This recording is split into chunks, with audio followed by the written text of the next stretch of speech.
कहानी की शुरुआत होती है आज से 65 साल पहले, जब एक भयानक न्यूक्लियर वॉर ने हंसती खेलती दुनिया को राख के ढेर में बदल दिया। रातों रात बिजली चली गई, लोग अपनों से बिछड़ गए और हर तरफ मौत और मायूसी का अंधेरा छा गया। लेकिन कहते हैं ना, जहाँ सबसे गहरा अंधेरा होता है वही उम्मीद की एक किरण भी होती है। अमेज़न के घने जंगलों में लाइम स्मिथ नाम के एक बॉटनिस्ट ने कुदरत का एक ऐसा ही करिश्मा ढूंढ निकाला जिसने डूबती हुई इंसानियत को बचा लिया। उसने ढूंढा जेनेसिस ट्री। ये कोई आम दरख्त नहीं था, ये एक चमत्कार था जो जहरीली रेडिएशंस को पीकर उसे प्योर एनर्जी में बदल देता था। इस दरख्त के नीले चमकते फूलों ने दुनिया को फिर से रोशन तो कर दिया, लेकिन इससे इंसानों की किस्मत और जिंदगी हमेशा के लिए बदल गई। जंग के असरात इतने गहरे थे कि आने वाले 90% बच्चे जेनेटिक बीमारियों के साथ पैदा होने लगे। अब इन बेचारे बच्चों की जिंदगियां बचाने के लिए और उन्हें नॉर्मल पैदा करने के लिए साइंटिस्ट ने जेनेसिस फ्लावर के डीएनए को इंसानों के डीएनए के साथ जोड़ दिया और फिर उसे इंजेक्ट किया माओं के अंदर, उन औरतों के अंदर जिन्होंने बच्चे पैदा करने थे, जिसके रिजल्ट में मॉडिफाई हुए ऐसे परफेक्ट बच्चे पैदा हुए जिनके अंदर सुनने की, देखने की, यहाँ तक कि हर काम करने की पावर 10 गुना ज्यादा थी एक आम इंसान से। और इन बच्चों को नाम दिया गया जेनेटिक्स का। दुनिया में जेनेटिक्स को ऐसे ट्रीट किया जाने लगा जैसे वो कोई राजा महाराजा हो। 90% बच्चे तो अब जेनेटिक्स ही पैदा होते थे, लेकिन अब वो 10% लोग जिनका डीएनए जेनेसिस फ्लावर के डीएनए को एक्सेप्ट नहीं करता था, वो नॉर्मल इंसानों की तरह पैदा होते थे, हमारी और आपकी तरह। अब इनमें से कुछ लोग ऐसे भी थे जो जेनेटिकल डिसऑर्डर का भी शिकार हो गए, जैसे उन्हें पैदाइशी बीमारियां थी, कोई चल नहीं सकता था, कोई देख नहीं सकता था, किसी का दिल खराब था। ऐसे लोगों को स्पेशल्स का नाम दिया गया और इस नई दुनिया के अंदर स्पेशल्स को बिल्कुल कचरा समझा जाता था और लोग बहुत ज्यादा बुली करते थे।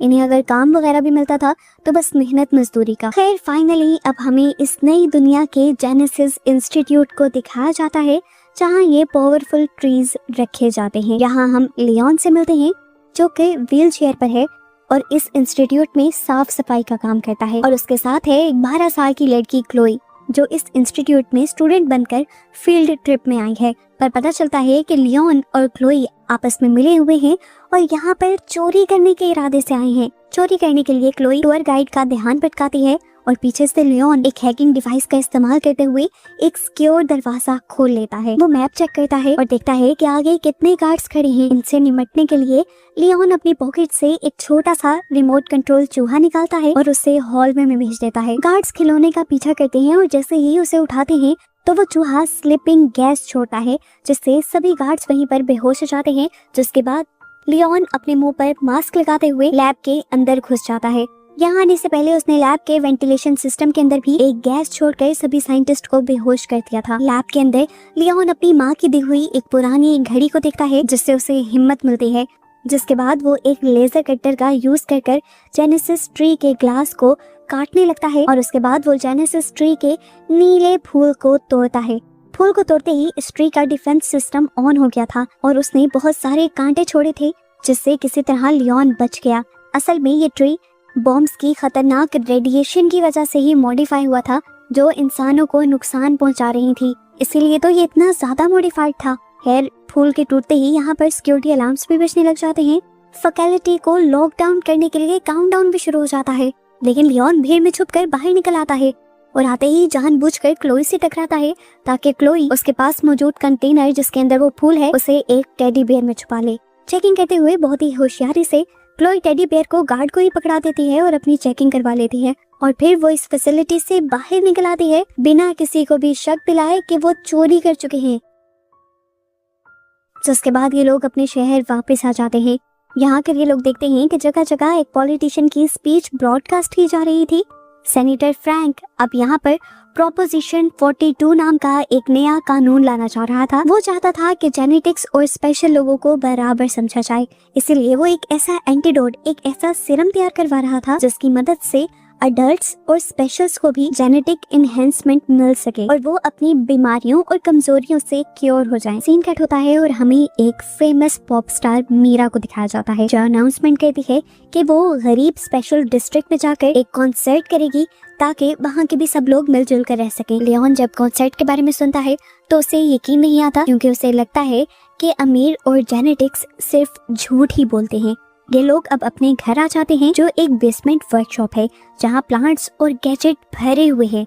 क्लोई एक बहुत ही अच्छी बॉटनिस्ट है जो केमिकल्स के जरिए भी एसिडिक फ्रूट्स और अजीबोगरीब किस्म की वाइन्स यानी बेलें उगाती है। और लियोन एक इन्वेंटर है, एक साइंटिस्ट है जो डिसेबल स्पेशल्स के लिए नकली हाथ पैर बनाता है, जिनको प्रोस्थेटिक्स भी बोलते हैं। वो चुराए हुए जेनेसिस एक्सट्रैक्ट का इस्तेमाल करता है अपने गैजेट्स बनाने के लिए, ताकि उसके जरिए स्पेशल्स सरवाइव कर पाएं। आधी रात में इन्हें एक घबराए हुए आदमी की कॉल आती है। यह आदमी अमीर जेनेटिक डिस्ट्रिक्ट में रहता था, वो भी डिसेबल था, यानी चल फिर नहीं सकता था और मैकेनिकल सूट के जरिए काम करता था। और अब वो सूट खराब हो गया था और रात में उसे बहुत सा काम करना था। अगर सबको पता चल जाता कि वो स्पेशल है तो उसे निकाल दिया जाता। क्लोई इससे पहले तो माफी मांग लेती है कि वो उसकी कोई मदद नहीं कर सकती, लेकिन जब वो 3 गुना पैसों की ऑफर करता है तो लियोन मान जाता है, क्लोई के वार्न करने के बाद भी कि जेनेटिक डिस्ट्रिक्ट में कोई भी उन्हें अच्छा ट्रीट नहीं करेगा और वो बहुत ज्यादा मुश्किल में आ जाएंगे। उन्हें तो ये भी लग रहा था कि कोई भी उन्हें उस डिस्ट्रिक्ट में जाने ही नहीं देगा, पर लियोन के पास इसका भी हल था। ये लोग एक पुरानी टनल के जरिए उस एलीट डिस्ट्रिक्ट में घुस जाते हैं। होटल में जाने के लिए वो शेफ जिन्हें लियोन और क्लोई की जरूरत थी, वो इन दोनों को पीछे के रास्ते से छुपकर अंदर लेकर आता है। आते ही ये लोग अपना काम शुरू कर देते हैं, उस आदमी के मैकेनिकल सूट को रिपेयर करने का। इससे पहले कि ये लोग अपना काम मुकम्मल कर पाते, यहाँ पर एकदम से अंधेरा छा जाता है। एंटी जेनेटिक स्क्वाड नाम के एक खतरनाक गैंग ने यहाँ पर हमला किया था। ये लोग असल में नॉर्मल इंसान थे जो जेनेटिक्स से नफरत करते थे, क्योंकि जेनेटिक्स को दुनिया में अच्छा ट्रीट किया जाता था। ये लोग बहुत बेरहम थे, किसी को मारते हुए नहीं सोचते थे। ये लोग उस कुक को भी मार देते हैं और यहाँ पर बहुत ज्यादा तोड़ फोड़ करते हैं। इस टाइम क्लोई और लियोन छुप चुके थे, लेकिन उन्हें भी बचकर यहाँ से निकलना था, पर पीछे का दरवाजा बंद हो चुका था। ऐसे मुश्किल वक्त में लियोन को एक बड़ा फैसला लेना पड़ता है। वो मरे हुए कुक का मैकेनिकल सूट उठाकर खुद पहन लेता है।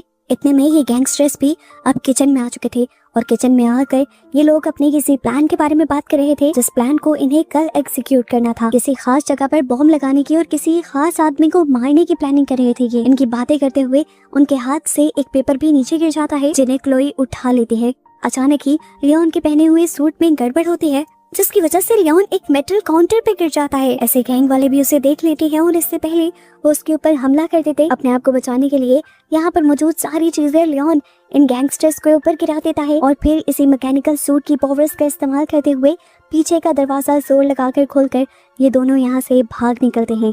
घर तो ये सेफली पहुंच चुके थे। इन्हें लगा था कि ये मुश्किल से निकल आए, पर ऐसा नहीं था।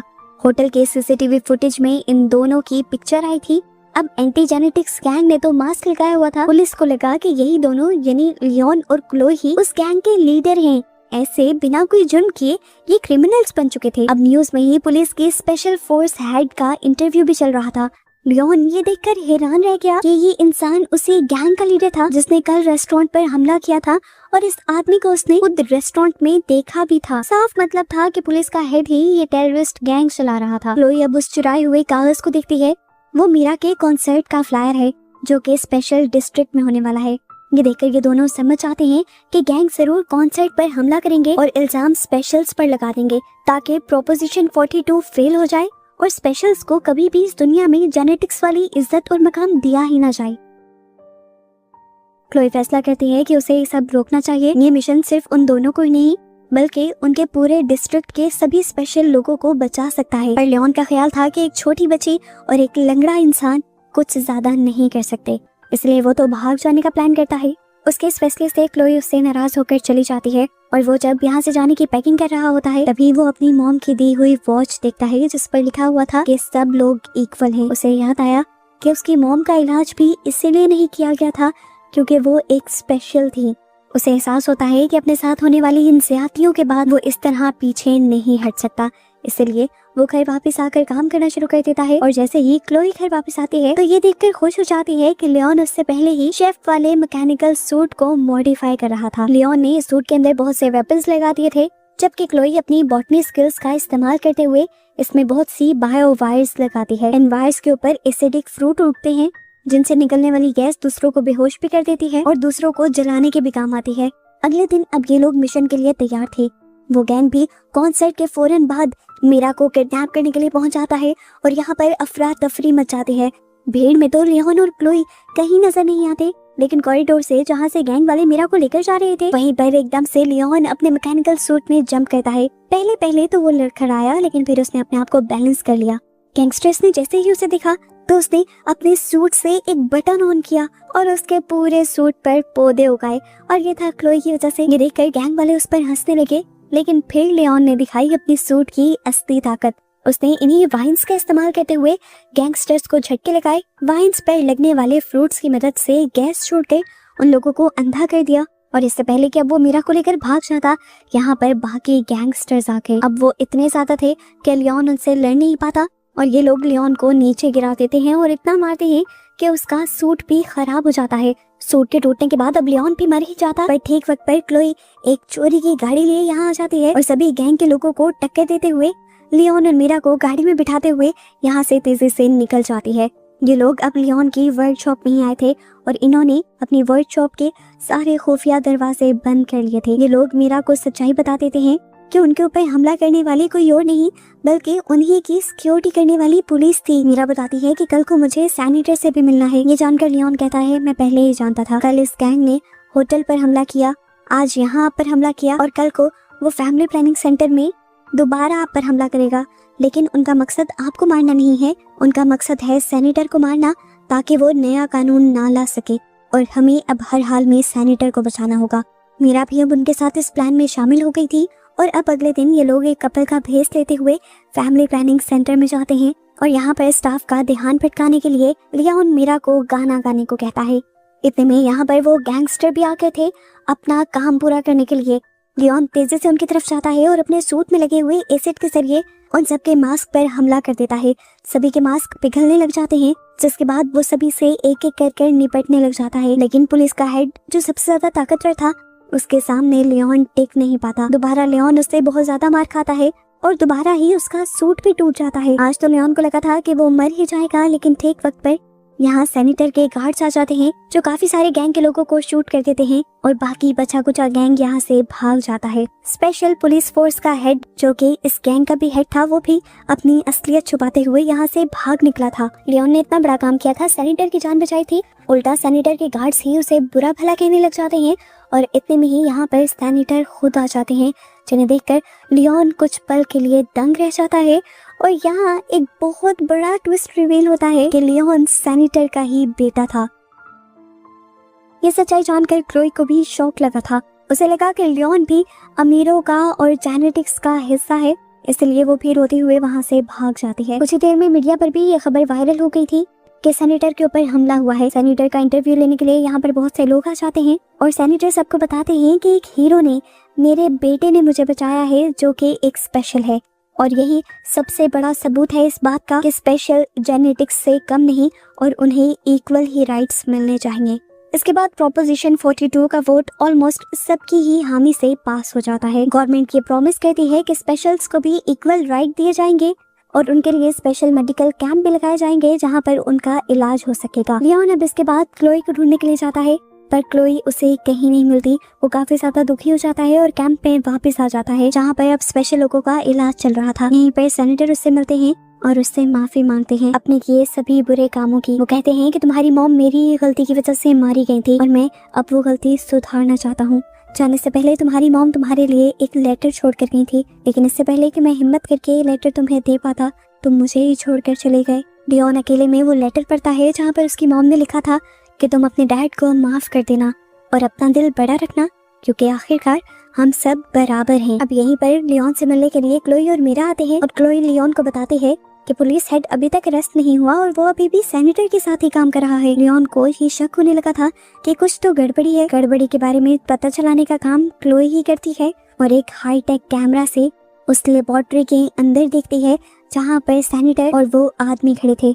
इस कैमरा के जरिए इन्हें बहुत ही भयानक हकीकत ये पता चलती है कि वो दोनों असल में दुश्मन नहीं थे बल्कि पार्टनर्स थे, और जो सब इनकी आंखों के सामने हुआ था वो सिर्फ दुनिया की आंखों में झोंकने के लिए एक धोखा था। सेनेटर जो प्रोस्टेट लॉ भी लाना चाहते थे वो स्पेशल्स की भलाई के लिए नहीं था, वो भी सिर्फ जेनेटिक्स को अपग्रेड करने के लिए था।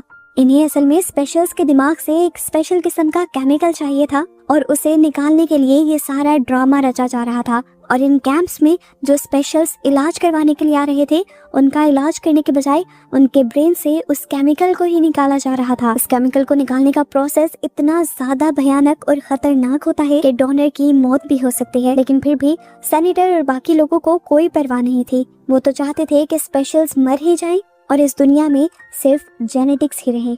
उन्हीं की बातों से इन्हें ये भी पता चला था कि ये इस कैंप में सिर्फ एक ही इंसान का इलाज करेंगे और वो था लियोन, यानी सेनेटर का बेटा।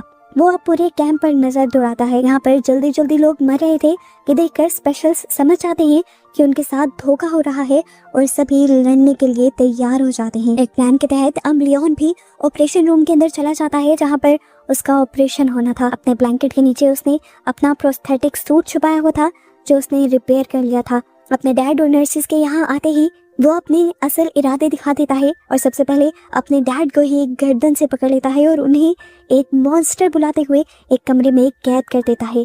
उसने नर्स के हाथ से वो इंजेक्शन भी चुरा लिया था जो उसे ठीक करने के लिए किसी मासूम स्पेशल के दिमाग से निकाला गया था। इसके बाद लियोन जल्दी से सिक्योरिटी रूम में जाता है और वहाँ के गार्ड्स को मारकर गेट खोल देता है। गेट के खुलते ही अलार्म बजने लग जाते हैं और पुलिस हेड या कह लें कि गैंगस्टर अपनी पूरी आर्मी के साथ यहाँ पर पहुंच जाता है सिचुएशन को हैंडल करने के लिए। पर उनसे अब कुछ हैंडल होने वाला नहीं था क्योंकि स्पेशल्स ने सब कुछ अपने हाथ में ले लिया था। अपने हाथ में आम सी चीजें लेते हुए जैसे पत्थर और बेड, वो इधर इन जेनेटिक्स और गैंगस्टर्स के ऊपर हमला करना शुरू कर देते हैं। हालांकि जेनेटिक्स उनसे ज्यादा ताकतवर थे लेकिन स्पेशल्स तादाद में ज्यादा होने की वजह से जीतने लगे। ये जंग इस टाइम बहुत ही भयानक हो गई थी। जंग के दौरान क्लोई और मीरा किसी दूसरे मिशन पर लगे हुए थे। सेनेटर और पुलिस के खिलाफ सारे सबूत वो हायर अथॉरिटीज में पहुंचाना चाह रहे थे, लेकिन इस सब में पूरे 5 मिनट लग जाते और इससे पहले आकर कोई भी उनसे ये सबूत छीन सकता था। एक आदमी तो आकर मीरा का गला भी दबाने लग जाता है। मीरा मरने ही वाली होती है लेकिन तभी एक स्पेशल आकर पीछे से जेनेटिक्स को मारकर मीरा को बचा लेता है। फाइनली वो सबूत भी पूरी तरह हायर अथॉरिटीज के पास पहुंच जाते हैं और इनका ये मिशन कामयाब हो जाता है सेनेटर और पुलिस हेड की सच्चाई सब तक पहुंचाने का। दूसरी तरफ हम देखते हैं कि उस गैंगस्टर और लियोन के दरमियान में भयानक लड़ाई चल रही थी। वो गैंगस्टर जेनेटिक्स होने की वजह से बहुत ज्यादा ताकतवर भी था और तेज भी था। वो लियोन के इस सूट को टुकड़ों टुकड़ों में तोड़ देता है। इसके बाद वो लियोन को घसीटते हुए लैब के अंदर ले जाता है और उसे उठाकर जोर से कंट्रोल पैनल पर पटक देता है जिसके पीछे जेनेसिस ट्री था। लियोन जानता था कि ये जेनेसिस ट्री किस तरह काम करता है। वो जल्दी से जेनेसिस ट्री का एक फूल तोड़ देता है जिसकी वजह से इस ट्री का डिफेंस सिस्टम ऑन हो जाता है और उसके अंदर से बहुत से तेज धार कांटे निकलते हैं। लियोन तो नीचे गिरकर अपने आप को बचा लेता है लेकिन वो सारे कांटे अब उस गैंगस्टर के अंदर स्टैब हो चुके थे और वो मर चुका था। कुछ देर बाद दिखाया जाता है कि असली पुलिस यहाँ पर पहुंच जाती है और सभी गैंगस्टर्स के साथ साथ सेनेटर को भी अरेस्ट करके यहाँ से ले जाती है। इस पूरी फैसिलिटी को भी इन्होंने अपने कब्जे में ले लिया था और फाइनली सारी बुराई यहाँ से अब खत्म हो गई थी। जैसे ही सबको सेनेटर की सच्चाई पता चल गई थी वैसे ही प्रोपोजिशन 42 को भी रद्द कर दिया गया था। शहरों के दरमियान बने सभी बॉर्डर्स पे खोल दिए गए थे और इस दुनिया में इक्वालिटी आ गई थी। अब जेनेटिक्स और स्पेशल्स एक दूसरे के शहरों में आ जा भी सकते थे और एक दूसरे के साथ नॉर्मल इंसानों की तरह रह भी सकते थे। सभी बहुत ज्यादा खुश होते हैं और सबसे ज्यादा खुश थे लियोन, क्लोई और मीरा। पता चलता है कि उस सारी लड़ाई के अंदर मीरा के गले पे बुरी तरह चोट लग गई थी। वो अब गा नहीं सकती थी लेकिन फिर भी वो इस चीज के लिए खुश थी कि वो अपनी आगे वाली सारी लाइफ लियोन के साथ गुजारने वाली है। क्लोई भी उन सब के साथ सेफ थी और यहाँ पर मूवी की हैप्पी एंडिंग ही होने वाली थी। पर मूवी के पोस्ट क्रेडिट सीन में एक बहुत ही बड़ा राज दिखाया जाता है। हम देखते हैं कि एक डिफॉर्म हुए चेहरे के साथ कोई छुपकर लियोन पर नजर रख रहा था। उसका पूरा चेहरा देखने पर हमें पता चला कि ये सेनेटर ही है, लियोन के डैड, जो या तो पकड़े नहीं गए या फिर जेल से भाग चुके हैं और अब अपना बदला लेने के लिए मौके का इंतजार कर रहे हैं। वो आगे अब क्या करेंगी, इसी मिस्ट्री के साथ ये मूवी यहाँ खत्म हो जाती है।